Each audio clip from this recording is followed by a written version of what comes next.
Good morning student, मैं DP sir.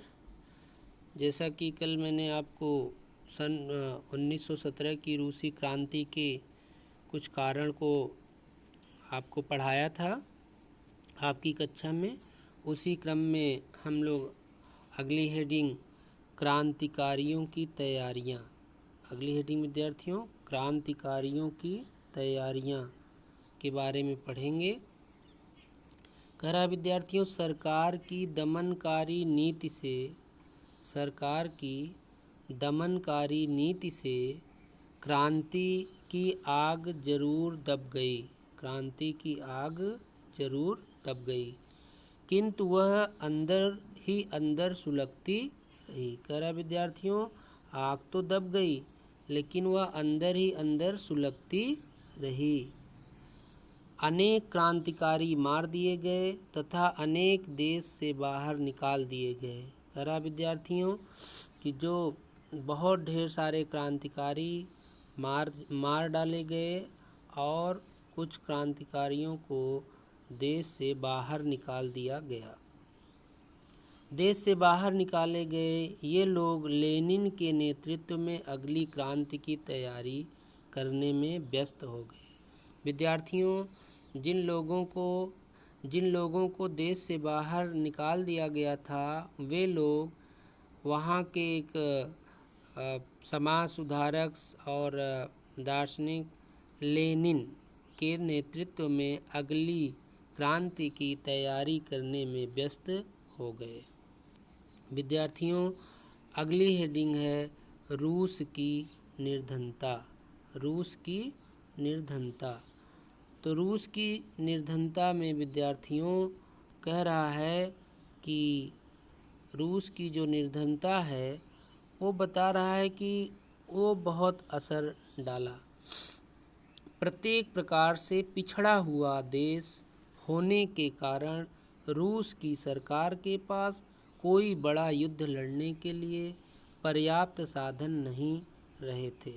कह रहा है विद्यार्थियों कि प्रत्येक प्रकार से रूस पिछड़ चुका था और पिछड़ा देश होने के कारण रूस की सरकार के पास कोई बड़ा युद्ध लड़ने के लिए पर्याप्त साधन नहीं रहे थे।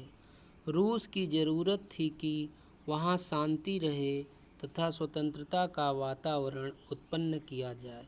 विद्यार्थियों, रूस की यह मांग थी कि यह ज़रूरत थी समय को देखते हुए कि वहाँ शांति रहे तथा स्वतंत्रता का वातावरण उत्पन्न किया जाए जिससे वहाँ की आर्थिक उन्नति हो सके। कह रहा विद्यार्थियों, जिस प्रकार से वहाँ की आर्थिक उन्नति हो सके। जब शांति रहेगी विद्यार्थियों, स्वतंत्रता रहेगी, स्वतंत्रता का वातावरण रहेगा, तब वहाँ आर्थिक उन्नति होना संभव है। विद्यार्थियों, आगे कह रहा है कि साम्यवादी विचारधारा। आगे क्या कह रहा है विद्यार्थियों? साम्यवादी विचारधारा। तो साम्यवादी विचारधारा में विद्यार्थियों बता रहा है कि जो साम्यवादी विचारधारा था वो कह रहा साम्यवादी विचारधारा का प्रभाव औद्योगिक विकास के साथ साथ ही रूस में साम्यवादी विचारधारा का प्रचार शुरू हो गया। कह रहा विद्यार्थियों कि जो रूस था वहाँ साम्यवादी विचारधारा का प्रचार प्रसार शुरू हो गया।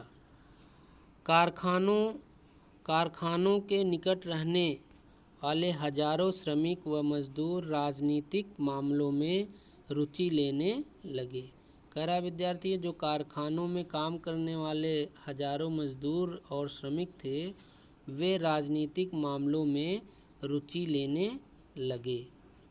वे राजनीतिक मामलों में क्या लेने लगे विद्यार्थियों? रुचि।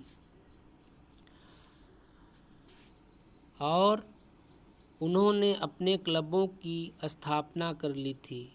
विद्यार्थियों बता रहे हैं कि वे लोग अपने अपने क्लब की स्थापना कर लिए थे।